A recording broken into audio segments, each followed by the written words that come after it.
Okay, welcome to the Monday Club this week with myself, Neil Loughran, and I am joined by Cahair O'Kane and Kenny Archer. It was quite an alarming smile to turn around to. It's actually weird looking at you with that shelf not there. What shelf?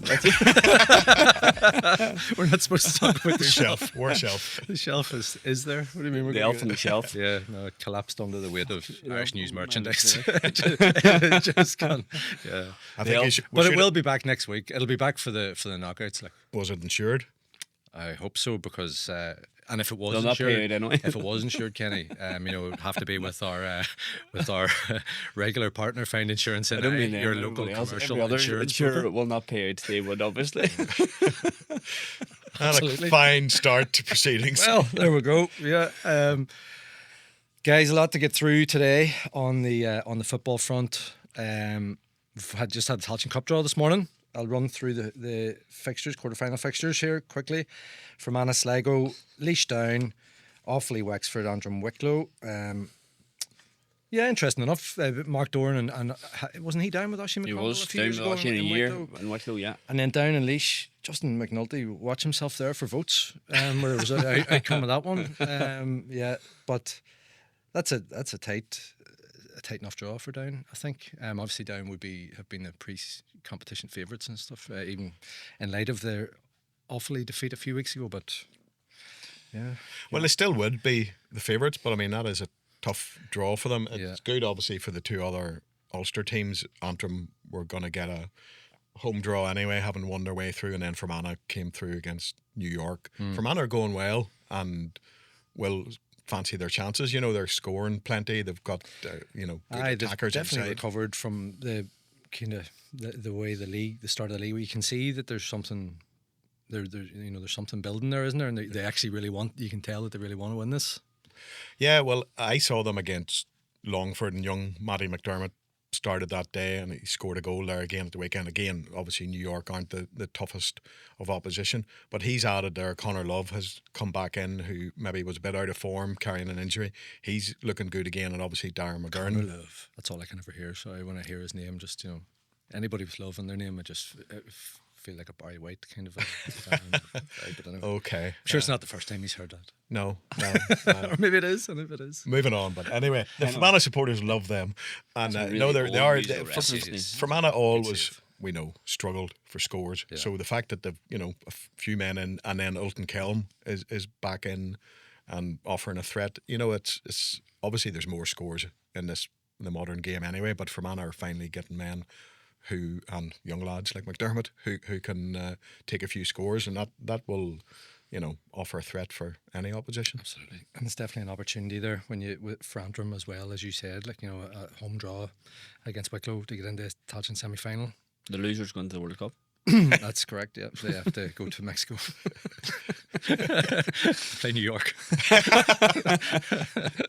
If they get visas. I know. No, they wouldn't be allowed. People from Fermanagh, I'd be stopping them all on the way in.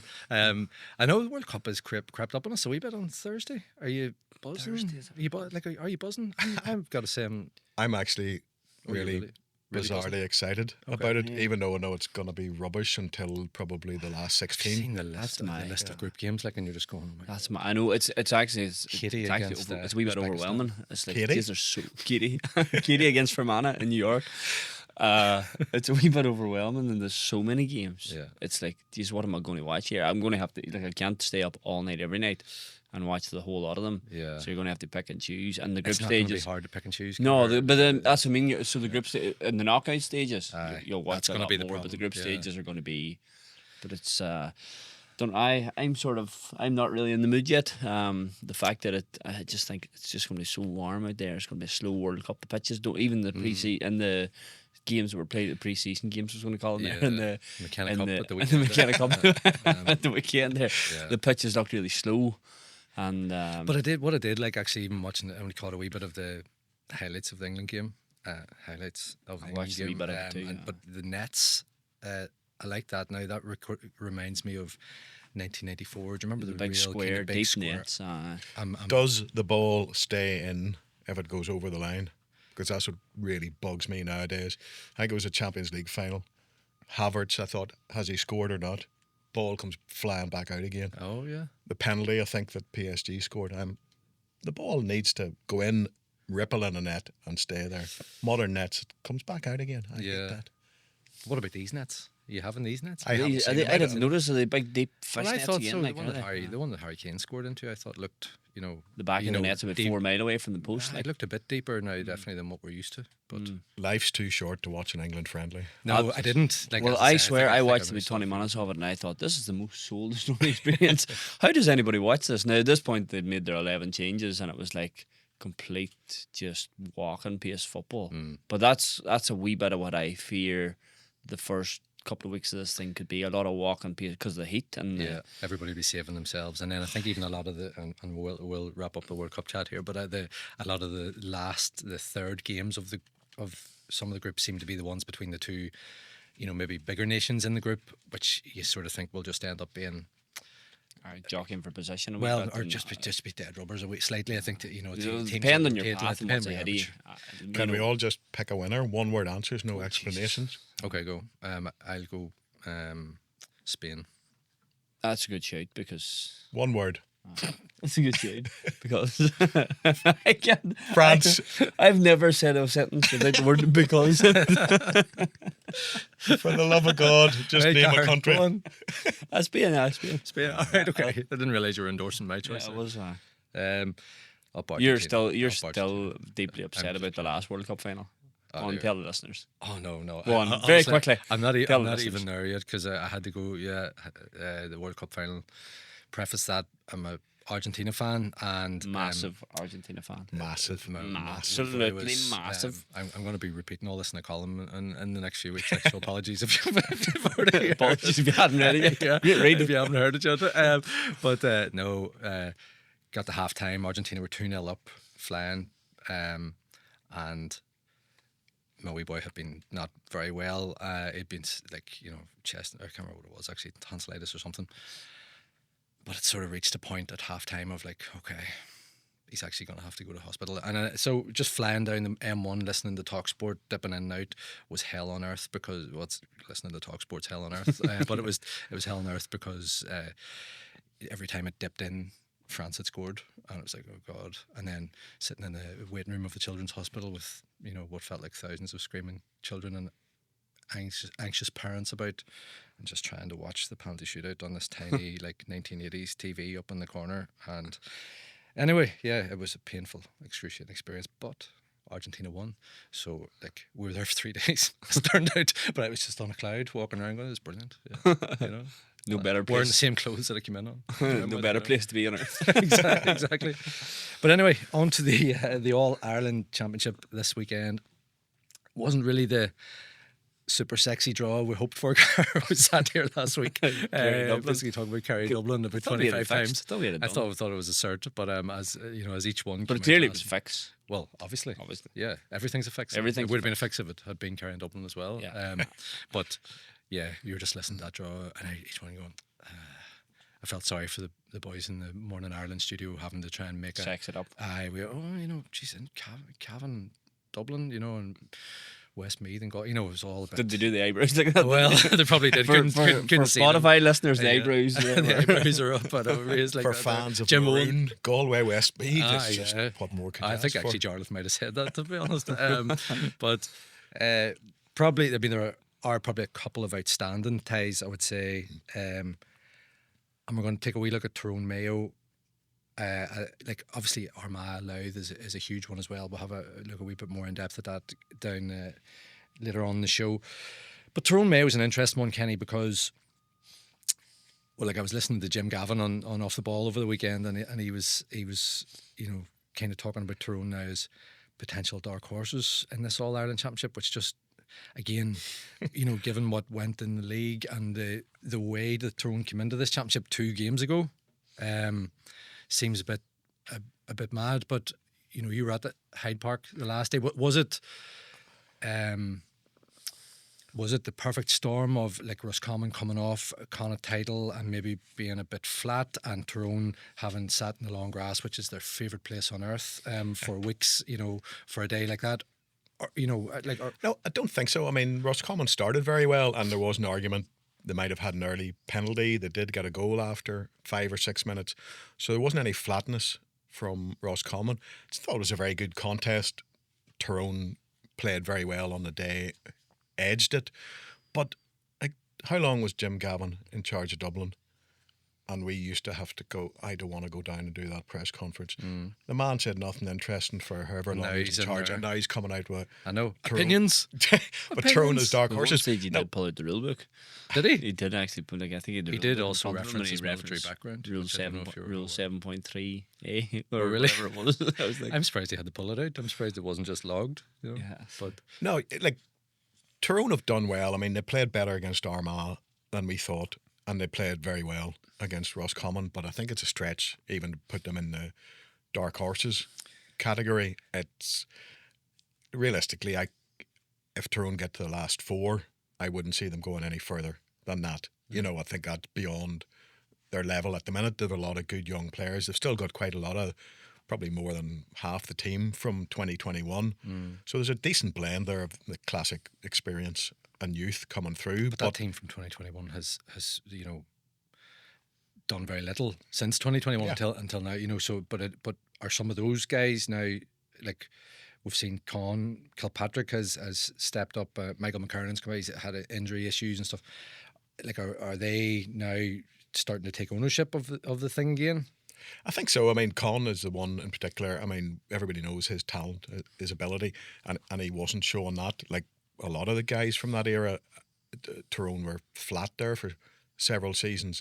Big Brian Kennedy as captain and at midfield has probably been the one who's been consistent. Kieran McGeary has come back in. We know Kieran played well last season, and he's done well again from his world tour. Yeah, which he wouldn't tell me where he'd gone. I don't know. It's very mysterious. Look at Instagram. It's all over. It's all, like literally every step of it. He probably could be bothered to tell you all because there's so many of them. Okay, yeah. But wherever he went, you know, Instagram, brought a drone with him because like there was like these amazing drone views of like Niagara Falls or some falls.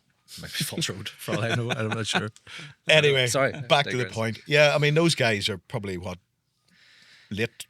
mid to late 20s now. Yeah. You know, there's definite a good amount of experience there in that Tyrone team. But I suppose we even just look at it, Tyrone Mayo, they're two similar sides. Yeah. For a long time they're obviously in the league.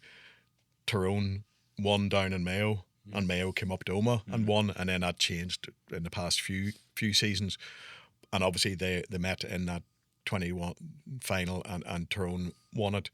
But you wouldn't put any money on either of them. You wouldn't say with any certainty Tyrone are going to win this or Mayo are going to win this. I saw Mayo as well against Monaghan, and for the first half, Jekyll and Hyde, and maybe a bit longer, Mayo were just comfortably the better team, and then Monaghan do what they do, and it was close and tight.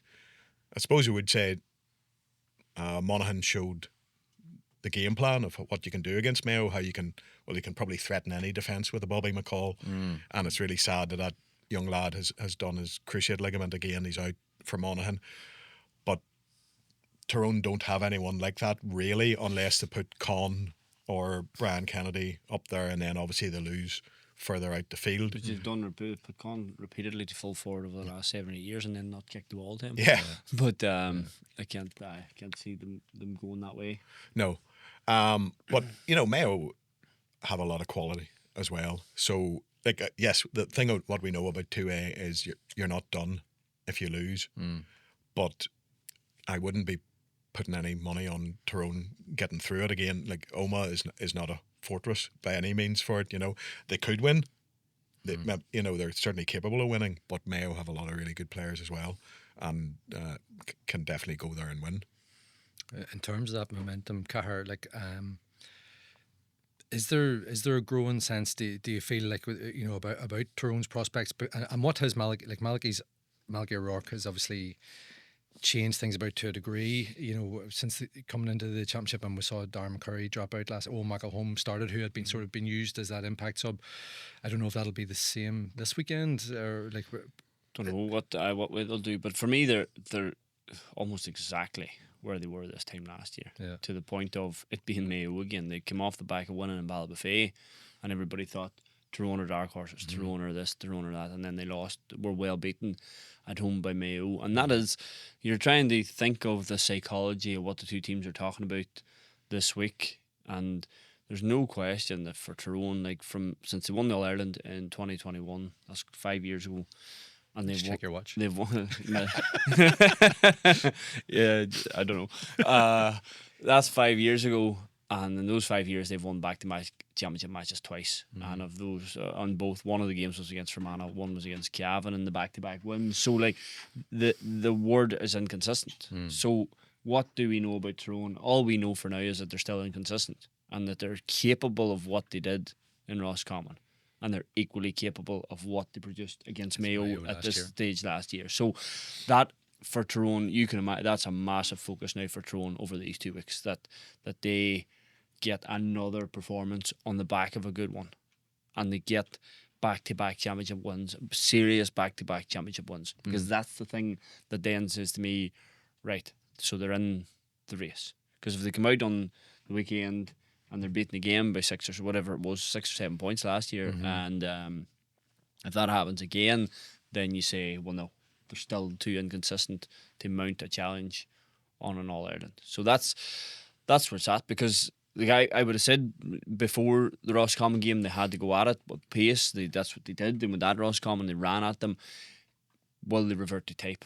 Will they try and slow the game down? Will they play a different way, or will they just say why would they do that? I don't know, but it's been their go-to template of playing football for a while. It's been slower, and the Roscommon game was a change, a shift away from what they had been doing, and there was much more energy and drive and pace about their game.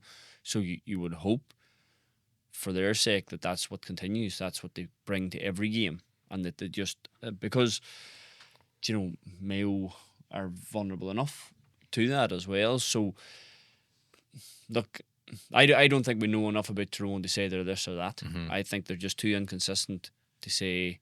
We know everything about them to say that they're this. Well, that's it. We know what they have the potential to be, but we don't know that they're going to be that any given weekend. They can be a fair wee bit below that sometimes, and they can be a fair wee bit above that sometimes, and that's the problem. So, a good Tyrone performance beats Mayo. Yeah. Anything less. Well, we've talked before as well about the disconnect between Tyrone and its support, and the dropping off of support in recent years. And part of that, and it's not going to change, is there isn't a lot of love for Omagh, outside St Enda's people and Omagh people. But that's not going to change. But Tyrone need a big performance there in Healy Park, because, as Cahair points out, they were poor against Mayo last year. Finished with Brian Doer and Fergal Logan against Roscommon, and I was at that one. There's maybe a connecting factor here. I keep there too often, and Dara kept them in it that day. Yeah, well, they were poor again that day. Roscommon were deserving winners, so they need to put on a big display in Healy Park, and they do need a really good performance against Mayo. I think there's a huge amount of talent in that Mayo team. They brought in some young lads the last day. Everyone talking about Kobe, but that Dara Burns, a really quality player. Guy, he had a good game. Jack Livingstone, Hugh O'Loughlin, wing forward round the middle. He was winning a huge amount of ball. I'll just tell you this little aside. We were standing in the tunnel at Clonus afterwards, and talk about being brought down to earth.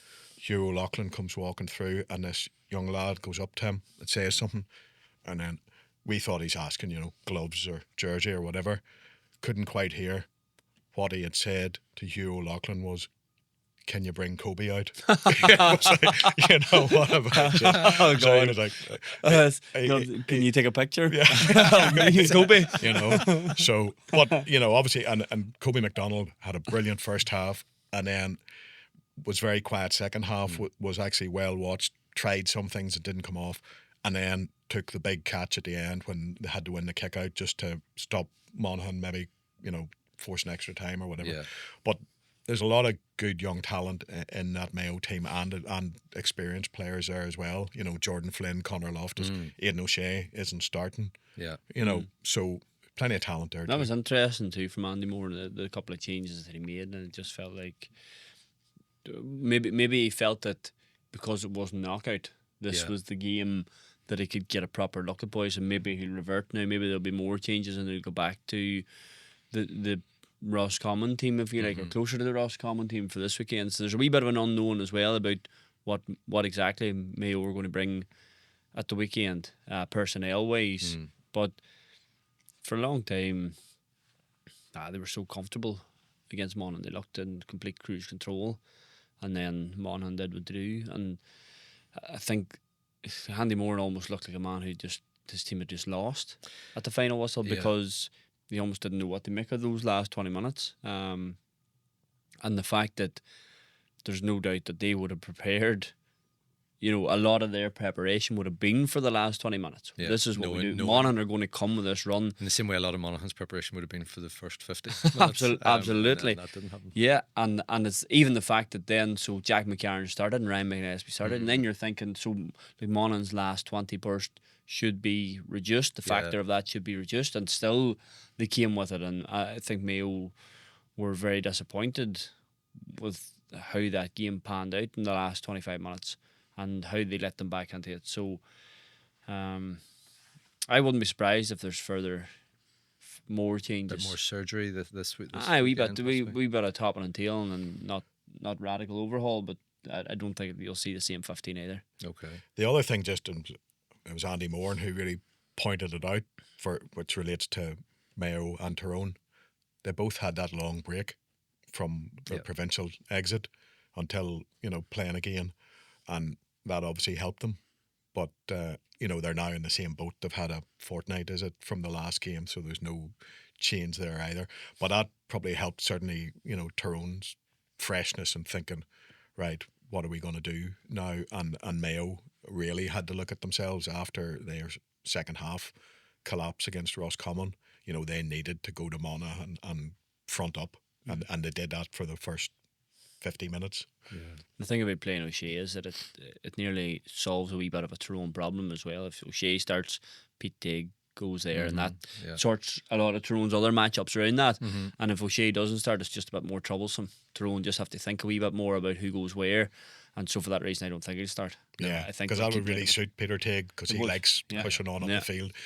O'Shea drops out, Peter will have the legs on him. Yeah, so I don't think he'll start for that reason. Yeah, I mean, we have spoken about the Healy Park thing in the past, Cahair, and we're going to talk about Inniskeen as the venue for Armagh and Louth here, and the significance of that, I suppose. But is this something that, like, ourselves in the media or people outside are sometimes guilty of overstating, the likes of Tyrone's record in Healy Park? Or does that I just wonder sometimes, how does it really become something that they think about, or is it more just a signifier of the general malaise, maybe, that has been there? I think the issue with Oma has been more the drop in attendances, and then the lack of atmosphere that is in the game in Oma, because the stand's so big and it's so hard to fill, and it's so hard to generate the atmosphere, and then it's like a vicious cycle. But that does seep in. There's definitely I think it's less so of a thing now with Tyrone and not having a great record in Oma, because they've won plenty of games in Oma. They've won, they don't have a bad record there. But you look at Donegal and Letterkenny, and their almost psychological hang-ups, and how you can almost feel that they're delighted to get back to Ballybofey this weekend, even though I've always felt that Letterkenny as a surface, as a venue, actually probably suits Donegal a wee bit more, but there just seems to be something in their heads about going there. They don't like having to play in Letterkenny, because they feel like they're going to get beaten in Letterkenny, or they might get beaten in Letterkenny, or they might struggle in Letterkenny, whereas in Ballybofey this is safe territory. There's no conversation about this that. Nobody wins in Ballybofey, except Tyrone twice in recent years. Yeah, and two big ones. But it's so rare that they lose there, and that is in their psyche, and that is also then in the opposition psyche. These boys don't get beat on here. You don't want to go to Ballybofey, because whereas if you're going to Letterkenny, I'd imagine if you asked any of the Down camp, the fact that game was in Letterkenny was probably a big factor in how they were able to psychologically get themselves to the point where I they think were they were going to definitely keeping an eye on what was happening with the because Ballybofey was still in the mix, wasn't it? In line, and so that there's no doubt that was a factor. So for Tyrone, I don't think there's a huge hang up no on winning and losing in Omagh. It's more the atmosphere thing and the suitability of it for their games now. And I've said here a few times, said it repeatedly. Like I think, and again, imagine Mayo were in Dungannon at the weekend. It'd be a very different atmosphere, very different. Now they took awfully to Dungannon in the middle of the league and almost collapsed on their face and were very, very poor in the first half. So, but look, Tyrone, there's been umpteen opportunities. I think there was a decent crowd went down to Roscommon. I wasn't there. No, there wasn't. There wasn't nothing significant. There wasn't a big Tyrone support went there at all. Now, probably all of them were out on the pitch afterwards, and there were maybe more there than you realise, because obviously it was a big partisan home crowd, and the Tyrone people were dotted around Hyde Park. So maybe it wasn't as bad as you felt at first, but no, I wouldn't have said it was a great following. Because I remember thinking that the Ballybofey one would spark it last year, and it didn't. There wasn't a massive crowd for the Mayo game at all. It was on TV, and it was actually a real sunny day, if I remember. And it just didn't come out in the force that you would have expected after that win. So I think it's that factor there, what you said. It's not so much maybe that Tyrone worry about it, but the opposition don't worry about it either. They don't come there. They're not fearful, as you said, that you would teams going to Ballybofey or going to Killarney generally until Donegal did it. But there's certain places, and you think, well, it's so hard to win here, and you don't think that about Healy Park. Okay, look, we'll turn to Louth and Armagh, but just sticking with the ground thing, because talking to a few Louth people in the last week or so, like it is obviously significant, that because there was a push for Croke Park from, I don't know if it was from Armagh or some even within Louth, I'm not exactly sure, but there was, like, Croke Park was definitely in the mix for this game, which, like, I get the arguments for it, because you want as many people to see a game like this as possible, but on the flip side, I see no argument for it, because I just think what a complete and utter waste that would be. And it's maybe we're going back to what it was the same people talking about the Ulster final and the demand for tickets this year in Armagh and Monaghan. But 30,000 people in Croke Park, if even, like, the only case for it would have been if Dublin had got a home draw, and you could have perhaps had a double header, but. Even at that, with what Dublin brought last time. At the minute, like there was 16,000 at Dublin Louth last week, so you're talking maybe 30,000 between the two. There's always talk of Armagh going to Croke Park. Yeah, every time there's a new, the Galway and you can see games, why they would want to. Obviously, like, if they've ambitions to be going further in this, like, they'd love to get a go. The Galway games, a couple of them were drawn on the neutral venues, and were talked about Croke Park, and then they ended up going to Cahair and Shannon, and it wasn't even sold out. Cahair and Shannon for one of them. So, there's loads of venues now. This game had no call to be ever in Croke Park. No. There's loads of venues now. Inniskeen's maybe on the smaller side, capacity wise.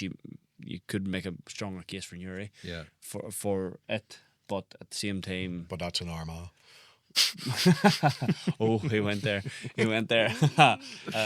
So Inniskeen's perfectly great. Yeah, and it's a victory for Louth to get it there, I guess. It is in a way, like, but it's funny, like,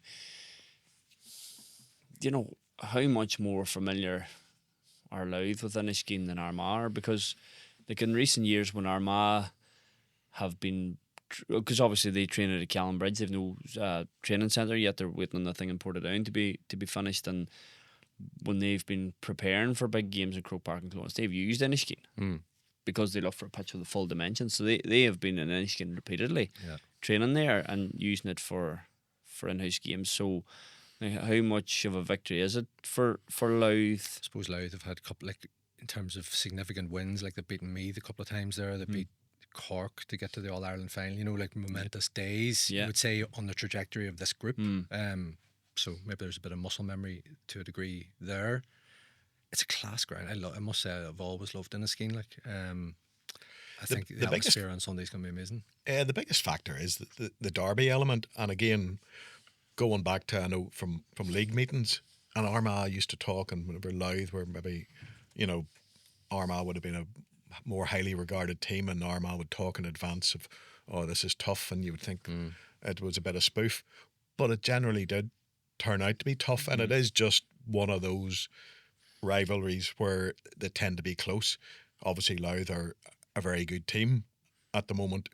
Armagh should win the match if they play well enough, but Armagh won't be going there, you know, this is a gimme for us. You know, they will know they're going to be in a battle, so you know that adds into it as well. And there is that whole, you know, the interchange over the border between Louth and Armagh, and yeah, it should be a good atmosphere. It's not a provincial rivalry though, which takes you know, Oil Classico, isn't that what Oil Classico? But there's a few of those flying about. There is different variations. But I'm going back probably Cahair days in the Irish News, and we used to have Game On, I think it was called, and we had once a week, you know, information from the 9 counties of Ulster and Louth, as we used to talk about the 10th county of Ulster, you know. So there's, you know, it's a closer thing than, say, for example, Cavan, Westmeath, they met, and was another one, and it was like technically a derby, but it wasn't. Yeah, this one is a derby.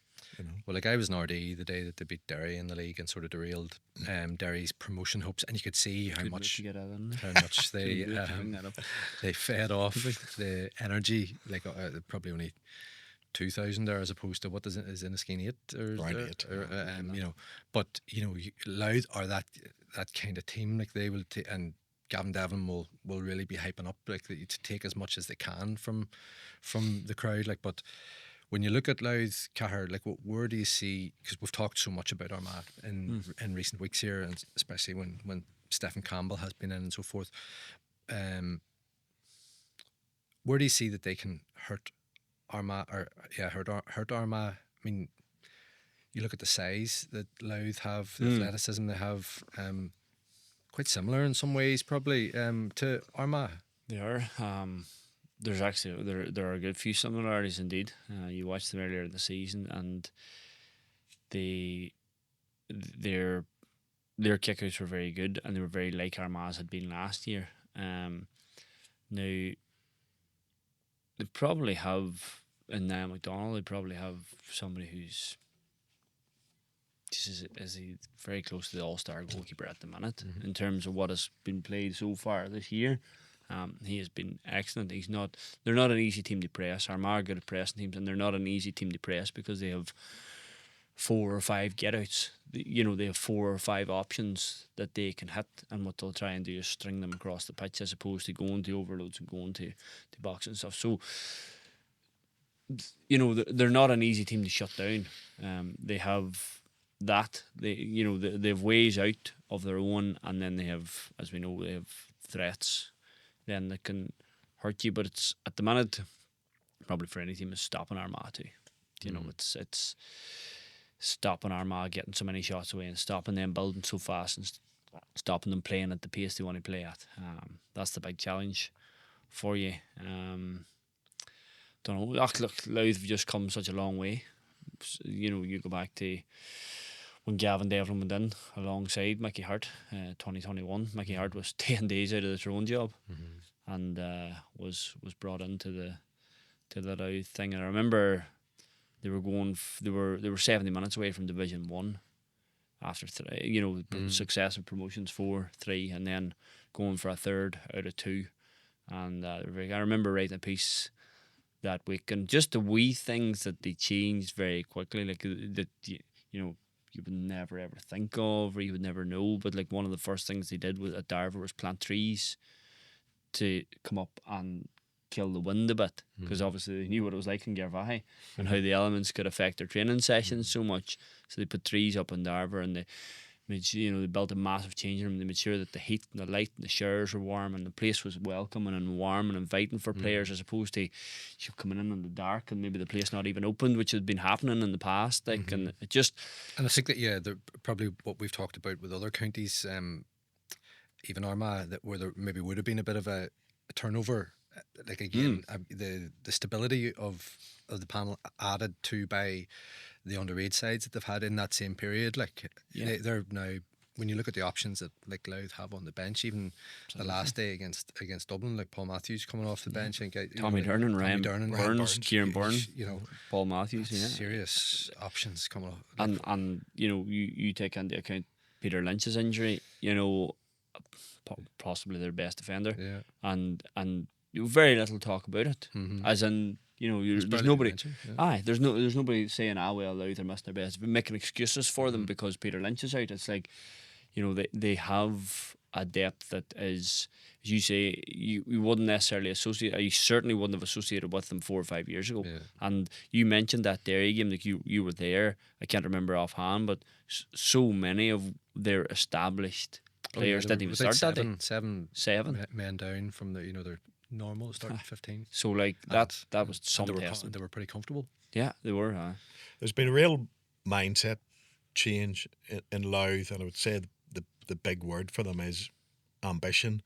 This thing, you laugh at me a wee bit, but the wee county, and it's right. So everybody, we're just nobody expects anything of us. Sure, we're only tiny. All this, but they're ambitious, as Cahair said about Darver, what they're doing there, and then obviously the redevelopment of Drogheda, and then they're setting the targets on the pitch as well.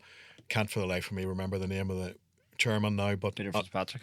No. Sorry, but the current one as well. Yeah, Peter Fitzpatrick did great work, but you've a Tyrone native as well, just as well as Horse as the chairman.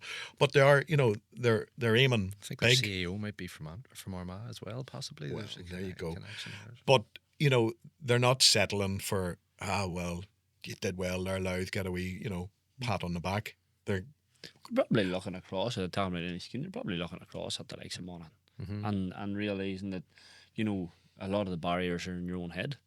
There's definitely hurdles that you can jump if you try hard enough, and they're one of the counties that has done that. And amazing, and a lot of middle ground counties go up and down, and when they're in an up cycle, it tends to be just finding ways to be better than they were the year before, and then be a bit better and find belief, because nothing builds it better than doing things. Like in Louth have done things, they've got their promotions, they've stayed up, and then they've got their next promotion, stayed up, and they've built themselves that belief. It's not empty anymore. It's not one good season out of nothing and then collapsing back down. Like, they have built a real solid core there that, and as you say, the teams then coming behind, like, it looks like it's something that certainly sustainable. Absolutely, they'll be disappointed in 10 years' time if they're not at least where they are now, if not further ahead. And probably the way that the way that the landscape has changed in Leinster again feeds into that. And we've talked about this for relating to different counties in the last couple of weeks, but if Dublin were still there, like, remember whenever Louth first got to the Leinster final a few years ago, and they were well beat, weren't they, that day? And if you're on the back of consecutive days like that, then all of a sudden it maybe gets harder. Dublin coming back to the pack, and then obviously opening the door for Louth to win Leinster last year, for example, Westmeath this year. All that feeds into that sense of progress and ambition, of what can be achieved here. Yeah, well, it's to paraphrase a saying from soccer, but it's like no one is bigger than the county. Louth were very annoyed, probably understandably so, whenever Mickey Hart and Devlin left. But then Ger Brennan came in and did great things, and they won Leinster. And then Ger Brennan goes, and it would have been very easy for them to go, right, well, that's the end of the magic there. But, Horst Devlin back in, and they're, thinking, no, we can do stuff. Just an interesting point, Cahair mentioned Monaghan, and you have that bit of interchange. Tommy Dernan was playing in Monaghan, it's club football, and then he's back in Louth, and then that fella James Maguire, who's with Carrick Macross. But I think I was trying to find out a bit about him, and I think he has Scottstown heritage, so that bodes well there. But even part of that, I think they're you've got players going in there, and you can see what Monaghan football, extremely competitive, and looking at Monaghan and going, well, you can be better, you can be bigger and better than people think you're capable of, and that's definitely what Louth are doing. You mentioned there Gavin Devlin and Mickey Hart leaving, and it's funny how wee things can have such an impact. Like, but the way that Gavin Devlin handled that situation, he went out of his way to meet the players in the immediate aftermath of that decision. Where they weren't at the meeting when the players were told, but he met and that maintained a good relationship that allowed him to, he was still continuing in his job in Louth, and allowed him then to come back in as manager, and there was a lot less angst and annoyance towards him. So like that wee decision that he made to go and see the play, to not shy away from doing that at that time, because he wouldn't be back. Had he not done that, he probably wouldn't be back in now. So that was a big decision for them. Yeah. And of course, they went to Derry, which is where we're going to go next. Armagh are still going to win, by the way. But you think? Yeah. Cahair, yeah. But I do think so. Yeah. I do think so. I think so as well.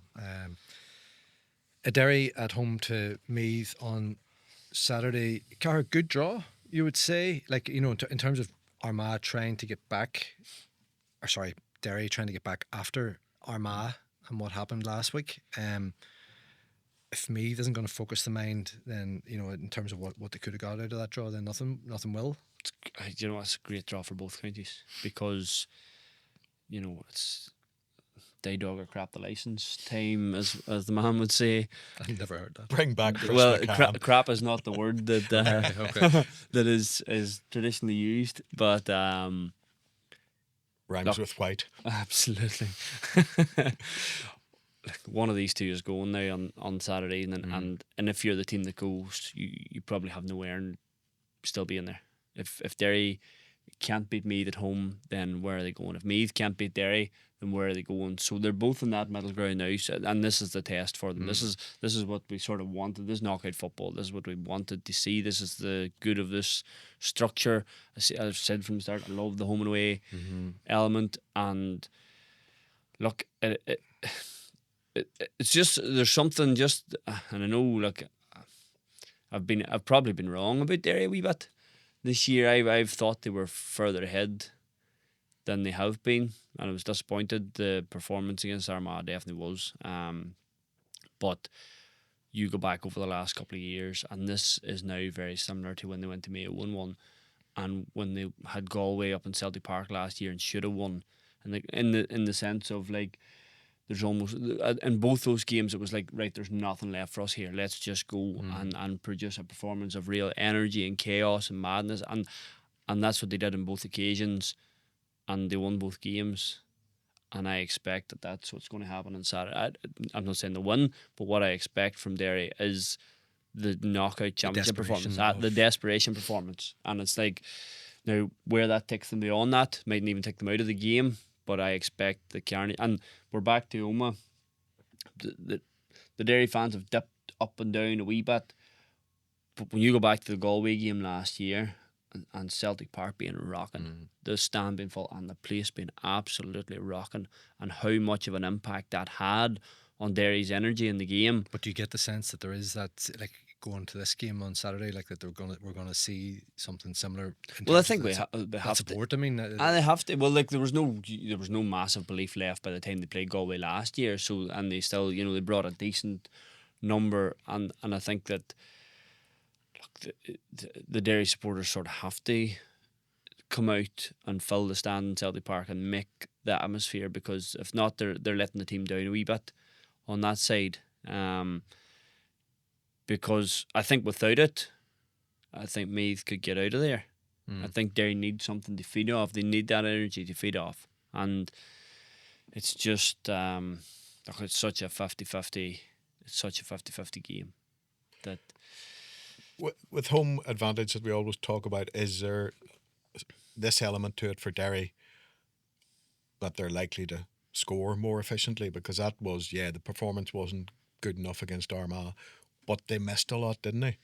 They've missed a lot all year. They have missed a lot all year. You go back, I watched it back last night, just the league game on the first day of the season, and right there, the signs were there. Like, Derry missed a lot in that game, and they've never, they were up, and we keep going back to the Cork game, but the Cork game has now become the very visible outlier. It wasn't the norm. It wasn't this, so that was way above where they had been in the rest of it, and it's just their efficiency has just let them down so much across so many games. And you're talking about home advantage and scoring.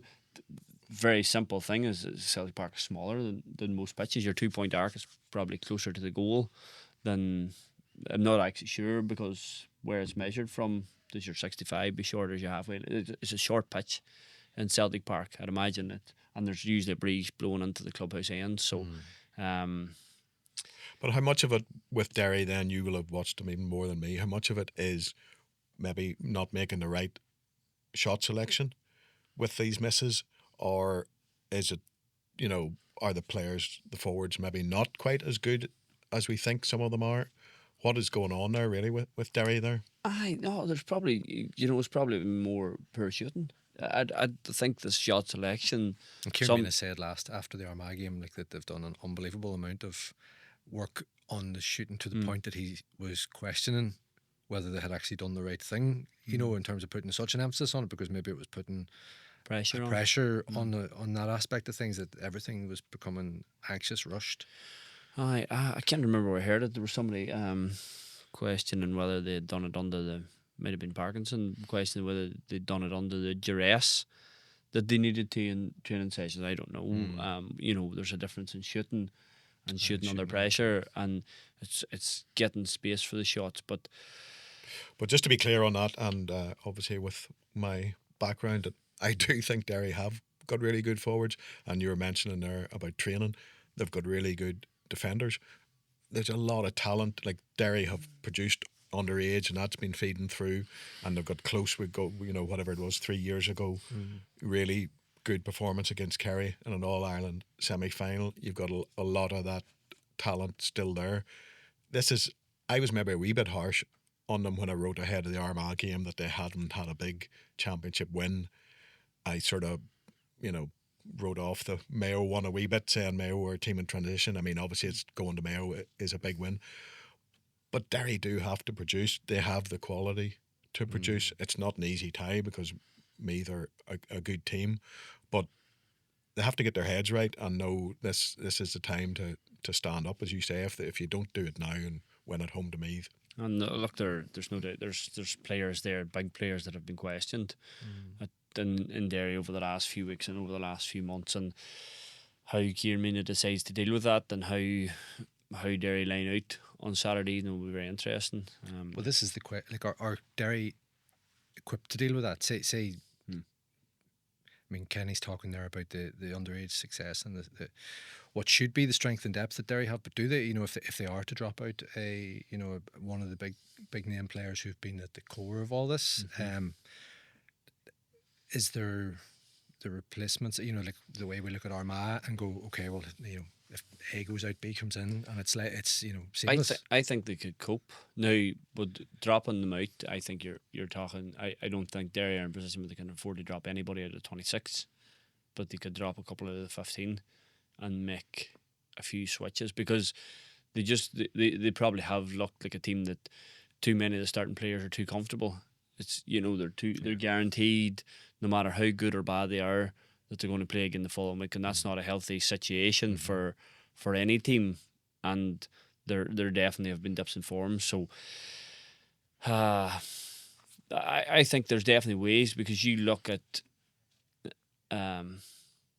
there's definitely ways Derry can move around their team, because you have options like you can bring Dermot Baker back in for one. You can put Owen McAvoy in defence. You can put Brendan Rodgers in midfield or defence, whatever you want to do.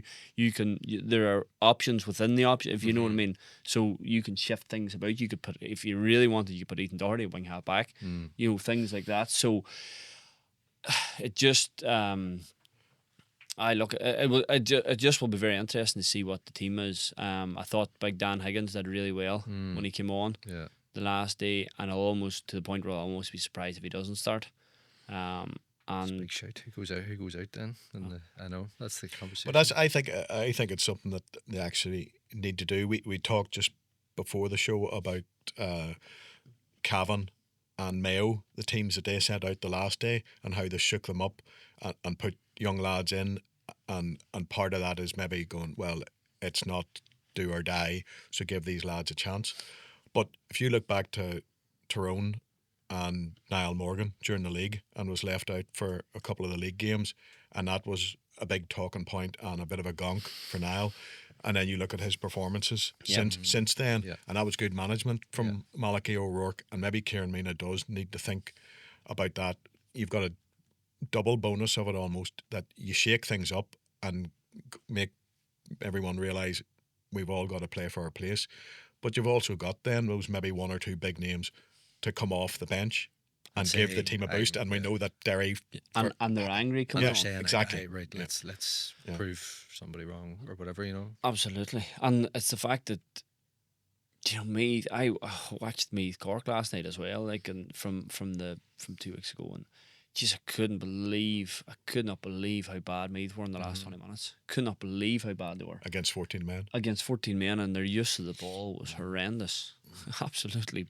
Like, for playing, and how often they let Cork get short kickouts away with a spare man. It was like you're almost slapping your forehead watching it, being like, how is that happening?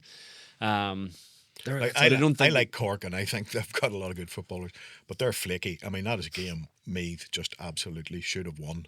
You know, you've the got position they run from 8 points up at half time with no real wind, no discernible conditions that flipped the thing. Like, from 8 up, within 10 minutes of the second half, they were 3 down. Yeah. You know, like, and they were in a battle from there. But then when Colin McCallaghan got sent off, you're thinking, well, Meath have to win this game from here. And they just, I say, between letting Cork win possession and then Meath's use of the ball when they had it. Now, the only thing being that they have a lot of danger. You take a fella who, so all the talk of obviously Jordan Morris, and then you've Owen Frean, and then you have Jack Flynn, and you've Costo, and you've Jack O'Connor, and then James Conlon comes in last week and kicks 7 points. And it's just like, you know, there's a lot of fires to put out with them, and they have the potential to rip you to pieces if it clicks for them. But I don't Derry do have the defenders to dampen that down a bit. You can't, you know, reduce the scoring the way we used to do in the past, but Derry do have the quality of backs that can do good jobs on those guys. And that goes back to your, like, I think you're looking at possibly McKinless having to play in the full back line, because they've so many threats. I think there's a possibility that McAvoy has to come out of midfield as well. I think there'll be shifts in how Derry line up. So, because there are definitely fires to put out. Now, I didn't look at the weather forecast for the weekend. I know it's to be wet on Sunday. Great, If it's not great, that probably suits Derry a wee bit. You know, you don't want to be playing that Meath team on a dry. And you go back to the first league game, and in my head, I thought, I was there that night, but it was covering Dublin Donegal, so I was just watching the Derry game. But in my head, I thought, right, Derry were very good for the first 24 minutes of that game. That's very precise. And then I remember thinking that, and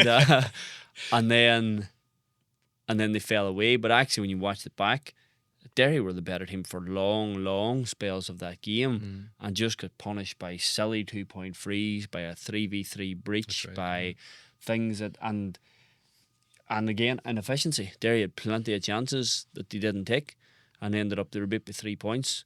And I don't know. I think there's enough going back on that video that Derry will say, like, we got an awful lot right that day. We just didn't put the ball over the bar.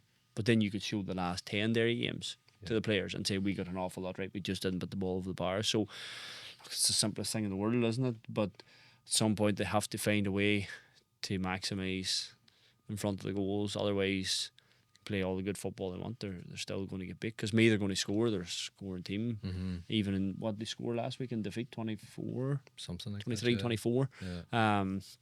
So and they could have had more goals as well. They probably, if Caulfield had the goal chance right before half time, that probably does put it to bed. That's blocked, but no, look, it is a complete 50-50. But I'd just be interested to see what they do and what their team is. Okay. And Kenny, Monaghan, Roscommon, you were down in the Hyde that day. Obviously, a lot of focus on Tyrone getting back to winning ways. But what was the takeaways about Roscommon? Because so much fanfare post Connacht and through the league and so forth. And this is the big question mark that has hung over Roscommon for so long, is sort of backing up what they have been capable to do on on given days, whether that's in the league or in Connacht or whatever, but actually making an impact in the All-Ireland series. Yeah, both would be happy with this draw. I would suggest. Yeah, I mean, again, I think your teams of a similar standard. The big caveat is that Monaghan still have, injury difficulties, and that's probably would make you lean slightly towards Roscommon. And again, going back to home advantage, Monaghan aren't brilliant in Clonus either. Teams. So many teams, come to Clonus and play there, and I don't think there's not going to be a fear factor for teams us. like playing there. Yeah, it's nice, massive, big pitch and big open stand. It's probably a good place to go and play. Yeah, Roscommon were sore about losing to Tyrone. I mean, obviously there was a bit of controversy over the late free, and did a big partisan support that day. Everything going in on a high, so it was quite deflating for them to lose. So they'll be coming, obviously every team wants to win a game anyway, but they're really like, right, we want to bounce back here, and if they don't, they're gone. Yeah. So thought was interesting that they changed the team and from Connacht, and okay, we're talking about managers mixing things up, but they had gone so well. Obviously that surprised me a wee bit. The only thing was one of the changes bringing in Dara Craig, and obviously he is a big player for them and did well. Dermot Murda was another one who we all know about, and he had a really good game for them. But the other thing was they changed the right hand side of their defence that day, and that down, so the Tyrone attacking down the left, that was where Tyrone got so much joy. A lot of the joy from the very first minute. Kieran Daly almost could have got a goal coming in from that side, and they did get goals. Certainly Ronan Cassidy, he got his goal, came in from that side, and Tyrone were getting scores from there. So that's one thing the Roscommon manager will be looking at and going, maybe you need to look at that side of it. But they're a really good team. We know that, they're strong, they're hard running, and it's the big thing for Monaghan is they have to start a game well. I mean, Gabriel Bannigan last day out was almost laughing about it because, if he didn't laugh, he would have cried. But it's just like, what is going on? Like Monaghan, match after match, leave themselves these mountains to climb. They managed to do it against Derry, managed to bring Armagh to extra time, and then nearly got it back against Mayo. But you can't keep going to the well. And I think if they leave, if they're down a significant amount in the modern game, if they're down 6 or 7 against Roscommon, I don't think they're going to come back from that. The loss of Bobby McCall as that option to be the big target man is a bad blow. Change it up, so I would favour Roscommon. I think they will go there and feel, right, we're Connacht champions here. We didn't play badly against Tyrone, but we weren't brilliant. We really need to produce the goods here, Does there come a point, Cahair, of wondering what Monaghan have left at this stage? Like there was so much went into the Derry game, so much went into the Armagh game. Mayo, obviously it finished up empty-handed in both the latter two there. And you look at them, and as Kenny says, obviously the likes of Bobby McCall injury, but there's still guys there who are coming back, who are involved but haven't played loads of football, and you just wonder where they are physically, what toll this last 5 weeks maybe is taken. Do you know, you're saying that, and I think that's all the things that I went through in my head before the Mayo game. All the things that I thought, how much have they left? I think I said that I felt they would struggle with the energy and getting back up again, and they came with the same again, and that leads me nearly to the point of saying, well, do you know what, maybe this is what Monaghan actually are. Maybe they're not that far, maybe they're better than any of us are giving them credit for, because when you look at it, they've beaten Cavan, they've beaten Derry, they've taken Armagh to extra time, and they've lost by a point to Mayo. If any other team had those 4 results, we wouldn't be talking about them as in how much have they left. So, and I'm as guilty of it as anybody. I have probably looked at them that way as too, and I think, look, we're just looking at Monaghan, everybody's looking at them through the prism of the players that have left over the last few years, and it's like, what, look at the experience they've left, look at the quality that has gone out of the team, how can they compete, and that's sort of overlooking then how good sort of Dylan Byrne has been, how good Aaron Carey has done, and Stephen Mooney has done well coming in again. Like, I expect he'll start again. So, you know, at some point we probably have to see Monaghan for what they are, not what they were. Because probably, you know, part of you thinking, because of just the repetitive nature of the way that their games go, like, that someday that won't happen. Do you know what I mean? Won't make that big recovery. Somebody will come and plan the shots. Look, there's no doubt about it. They can't keep doing that. You can't keep going 10 points down and because you say someday you'll not get it back. You know, you'll not come close and you'll get beat by 12. And that if they keep going that way, that will happen. Yeah. You know, there will come a day where they just get beat well in the end. So it's easy saying it. I thought that they would have focused on a big start against Mayo. Maybe they did, but it didn't happen. I think they did with the selection, because again, that you mentioned it earlier, Jack McCarran starting and Ryan McInnesby starting, and that was obviously a risk for Ryan. He'd been injured, and then I think must have been, you know, the same injury that flared up again for him. But you're putting those two really experienced players in there from the start, so they wanted to go at Mayo, but it just didn't work out. And Jack actually wasn't like most of his colleagues that day, wasn't really featuring, but then he showed his quality, you know, once they start to play. But I do think, you know, I'm not going to tell Gabriel Bannigan has forgotten far more than I'll ever know, but not going to tell him which team to pick. But, you know, you would think Jack might be better being held back. I don't even know the fitness level of Gary Mohan. He's sort of been on the fringes there. He was in one squad. I don't think he was in the 26th to last day at all then, was he? He came on, didn't he? You just wonder about him as that option of the big guy to throw up there as a wrecking ball. Well, they've done that before. If you need that. He's fit for it. Like, but he's not fit for 70 minutes, you know, for various reasons. So, but like Monaghan, it'll be very interesting to see what they would do if they actually get ahead of a team.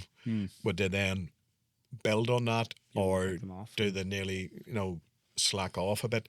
I would put them there. You know, we're talking about the underage players coming through after Tyrone and after Derry in recent years.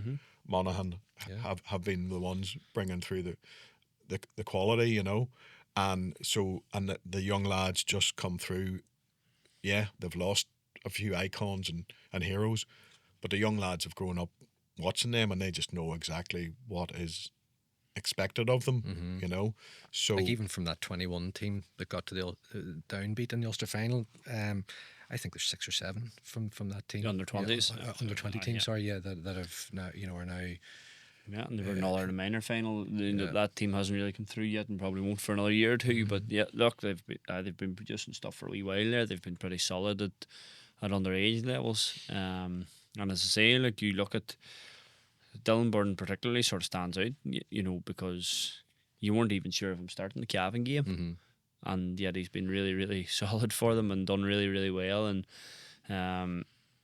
they just, I think maybe we're not giving Gabriel Bannigan kind of threw everybody off the scent as well with his comments about would have been relegated to Division 3 if we'd been in it, and it was almost as if, well, if they were saying that, playing it down, but it felt like, you know, it didn't feel like playing it down. It felt like you were looking at it and thinking, you know, he's right there, and maybe he was pulling the wool over everybody's eyes, and because they certainly haven't been a Division 3 team in Championship football, like, and they have the capacity to score. We know that. Just whether they can stop. Roscommon could have scored a lot of goals against Tyrone too, and will they be able to stop Roscommon scoring goals? I don't know. What I noticed that day, and again, Cahair, I don't defer to you often, but you obviously, you know, you study the kickouts much better than me. I thought Rory Beggan did his part fairly well, but Mayo were just then swamping when the Monaghan man, whenever, you know, the kick out came to him. Now maybe that's the thing, maybe Rory then should have been directing it elsewhere. I don't know the intricacies of all that, but that was a factor in why, you know, Mayo were on top of so much, because they were just winning so much of the break ball. Like Monaghan haven't done extraordinarily well on their own kickouts under the new rules. actually been a bit of a struggle for them sometimes to get their hands in possession. And look, Micheál McCarthy, but they don't. Again, they kind of do. They put a lot of faith in Rory Beggan. They don't go to big overloads. They don't go. They kind of do try and space themselves out and trust him to find somebody and hit somebody, and then they're not really set up for the big boom long. And oftentimes when they go to that, then they'll lose the break because their wingmen are trying to find space for a ball and a first phase ball off Beggan. So it has been a bit of a struggle for them, the kickouts. And we know the Roscommon are pretty decent around the middle. Like their press is pretty good. I expect they'll try and force him long, and will probably force him long. He'll get out. He's so good. He'll get out on occasions and he'll find ways out of it. But by and large, if they make it hard for sometimes it feels like, Monaghan have had great spells on breaking ball in the latter stages of games, and it's almost been when it's again we're back to the desperation thing. It's like, right, let's just make this a dogfight, and it nearly feels like could they go to that a wee tiny bit earlier. Could they? Or is that a psychological thing then? Just like, is that just a? No, I think at the scoreboard and going, Jesus, we're. I think it's like, sometimes when you're desperately in need of a ball, the best thing to do is just hump it out 50-50, and just back yourself to win the break, because.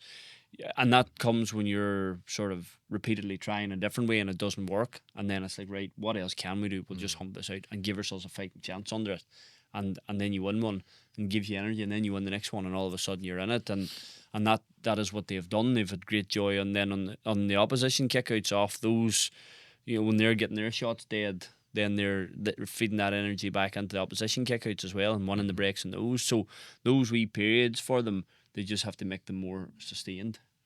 I'm delighted that Cahair has finally come around to my way of thinking about kickouts with all this. Just hump it out there Just and battle for it, man. I do want to, and I don't want to make this sound like putting pressure on the fella, but Monaghan need a big match from Micheál Banning, their captain. We know all about his quality. He's a brilliant playmaker, and he has done good stuff in fits and starts, but he hasn't performed to the levels that he was performing at last year. And I think maybe I get the sense he sort of like niggles or so on. He just doesn't quite look himself. But I repeat, we know the ability he has. He's so good at breaking open defences and probably, so on. and I think everybody knows, and opposition teams know it, and he's a marked man. Yeah. He's not probably got that natural badness in him. He's not throwing defenders around him, and I thought you were going to say he's not David Clifford. Don't want to reopen that can of worms. The people's elbow. Who was that I was talking about needing a big performance here a few weeks ago and having to go and show the referee? Owen Murdoch. Yeah. Yes, and there's a wee bit of that what you're saying there. He probably needs, if he's getting that attention, commit defenders. He needs to show linesmen particularly that this is happening, and make hard runs away from the ball and make the defender stop him. As opposed to even you watch Paddy Clifford against Maurice Shanley, and what Paddy Clifford wasn't doing a lot of the time was making the run, and he was standing out of the space and getting frustrated at being so tightly marked because he couldn't think his way around it. And sometimes you just need to go for a hard run and make the defender commit to you and foul you, and then you put pressure on him, and then the crowd gets on him and all that stuff. So Bannigan probably needs to commit. Yeah, commit them as a man. Guys, I'm conscious of the clock here. We have a couple more games. I just want to wrap them up here. Kenny, you pulled out the Corker flaky card earlier. Care to elaborate? No. They played Donegal back in Ballybofey on Saturday afternoon as well, and probably the fact that it's so far down the order of what we're talking about today reflects maybe what we think is going to happen in this game.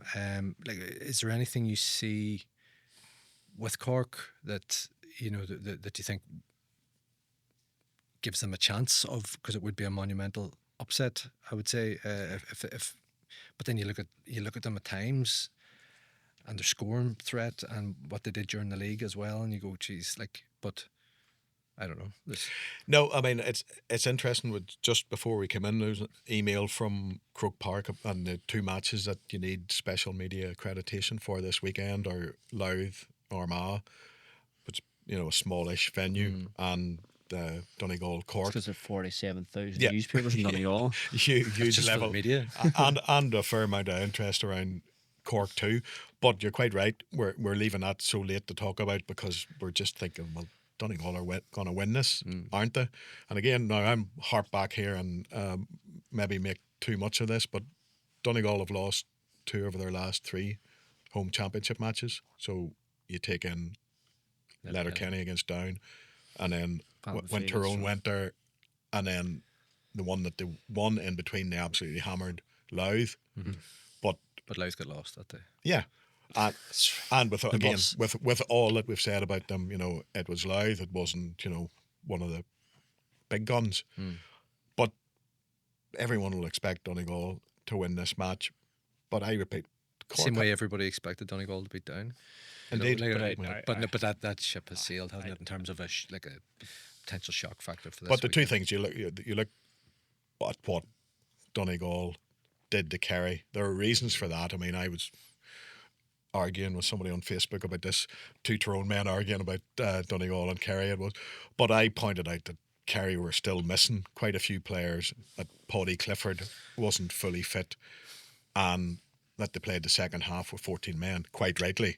Obviously Burns deserved to be sent off, but that was a huge part of it because with the wind, Kerry could have come back into that game. You would have expected much more of a battle in the second half. But Donegal played really well that day. All the controversy and pushing and shoving and elbows and punches. Donegal put in a really good performance. So they were poor against Down. Everybody knows that. If you lose to Down, Sorry, Neil. And but they're Division 1 champions. They were in last year's All-Ireland final. They'd won Ulster a couple of years in a row. So that's the level of quality that you're talking about.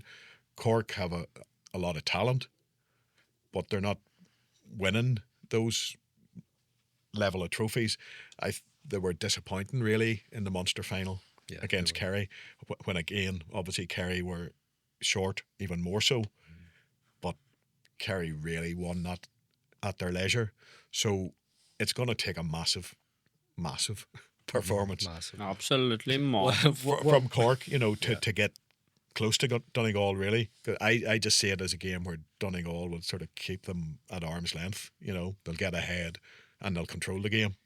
That's my view. Can I give you the briefest synopsis I'm ever going to give you in a game? Go on. Right, Colin McCallan suspended. Yeah. Cork are going to be struggling in midfield. Yeah. And Cork have forwards who are very, very, very good when you give them space. But when you mark Munster final being the case in point, when you mark them tightly, when you put real emphasis on and no zonal stuff, you put Sherlock in a headlock. No. Yeah. Cork will not score enough. Here's the thing, I think with, again, genuinely, I mean, Down put in a really good performance in Letterkenny, but Donegal had half an eye at least on Armagh. They were thinking ahead. And Jim McGuinness obviously thinks deeply about the season and the schedule and so on, and Donegal will be absolutely determined to be getting themselves, a fortnight's break. Yeah. They don't want to lose and then be out playing, so you'll be playing 3 weeks in a row. Not that, they've got... It's going to be the lightest summer they've had in a long time. Games. It'll be interesting to see that maybe stands them in the long run, even though all the stuff around them deliberately losing to Down was complete like total nonsense. But it might, in the long run, it might stand it might benefit them. And I think that was something that was touched upon, wasn't it, in the wake of it? Like, that they had such hectic schedules in previous years and what toll that it maybe took. Guys, quickly, Cavan Dublin, is there any it's an interesting one because everybody is talking about Dublin being there for the taking, but maybe not by Cavan. Is that the feeling? Dublin's a far cry from what was it 6 years ago when Cavan surprisingly won Ulster, and Dublin were completing their semi-final 6 in a row, and they just Cavan went there and played reasonably well, but Dublin beat them absolutely comfortably. But it's a very different Dublin team from that. And it's in Breffni Park, but you still think Dublin should have too much quality for them, really. There's some good players there within Cavan, and they're Dermot McCabe's trying to, maybe he's rejuvenating them a bit, you know, he's left out some senior players and given some young lads their opportunity, but I think Dublin really have to produce the goods. I mean, they fell apart against Louth for about 10 minutes in particular. Like, they weren't good that day in general, but they absolutely threw it away that period in the second half, and they have to get a response, and I think they will. It'll be interesting to see what the crowd's like. Even like I read Paul Fitzpatrick's piece in the Anglo Celt last week about the disconnect, which we've spoken about ourselves, you know, between the Cavan public and the Cavan team, and it's not just this year. It's going back a while. There's just not that belief that with a day like this, whereas you see, like, we've spoken so much as Monaghan tend to be the reference point for so many counties like this, I suppose, because of what they've achieved in recent years, which is doubly painful for us to be using them as reference point, talking about Cavan, I'm sure. But you know, you get the sense if this was Monaghan with Dublin, you know, everybody would be going, geez, like, you know, they're going to get into this, whereas there's just not that feeling about Cavan for it's for loads of different reasons. There's certain years with every team, with every county, and you can sense that the year is going nowhere. You know, there's just years for teams that go nowhere, and that just feels like a Cavan. You know, this is Cavan's year. Like, very lucky to stay up in Division 2, and you know, nowhere against Monaghan for a long time. I did feel that they would give Westmeath a run because of the way that game was set up for them, but I can't see them unduly troubling Dublin. I think Dublin just have too much attacking quality to not score enough to win in Breffni. I think the thing with the Cavan support is they had such high hopes for that those successful under-21 sides, and they took a lot of players off that, and then they did win an Ulster, which is now is a big thing for Cavan, despite all their their glittering history.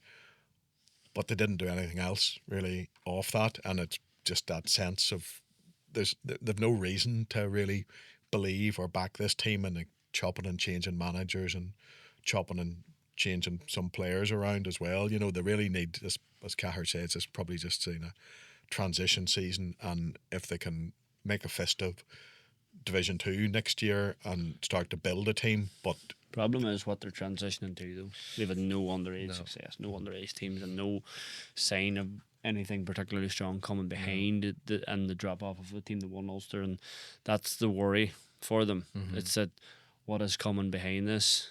What are the next and guys like that? And I think you're talking about the disconnect. I think that's part of the disconnect. Is what do the next 5-10 years actually look like for us? That's the worry for them. Where is it coming from? So it's not. And on that cheery note, Cavan folk.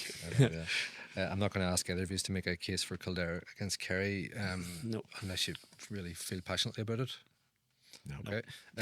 And Galway, I'll be used. I'll be pinned on the dress. Can you pin clips on the dressing room? No, maybe. Just pin your face up on the dartboard. Galway, Westmeath. That's an interesting one. Can I give you an even briefer synopsis? Cahair, yes. Lash and rain, 32 mile an hour winds. Galway are winning. Galway are winning. Yeah. It's just like a day in Salt Hill set for their profile. Like, it's, you know, it'll be great to see what Westmeath bring to that, because it's a different thing. And it was part of the reason why I felt Cavan had a chance, because it wasn't set to be a dry day. They're a brilliant dry ball team. Michael Fish here, this is brilliant. Like, they're a brilliant dry ball team. They're not. At least say Thomas Schaffermacher or something. They're a bit more modern. Good God. Well, I'm going to. Thomas Schaffermacher. Is he not a modern weather presenter? I think so. That? On the BBC. He's certainly Michael Fish is. He sounds like a Formula 3 driver. It's something like that anyway. Okay. I'm going to be Thomas Hitzelsberger. I'm going to be slightly different. I give Westmeath a shot there, because Do you know it's going to rain on Sunday? Yes, but That's where the shelf's gone. We've replaced it. Galway CGI of a weatherman. Galway are an inconsistent side as well. They have, I think, in that situation where everyone is just expecting Galway and the weather to win it for them. But Westmeath are buoyant.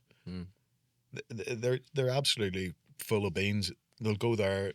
Nobody gives them Galway a shot. A couple of years ago, didn't they, as well? In the group stage, they did. They give every look. That's the one thing I have to say, that in their All-Ireland, even when they were Division 3, and in their All-Ireland series games, they have never failed to produce something. They've always given everybody a game, and I'm saying that I think they will give Galway a game, because I think it's a great thing for them. Backtracking now.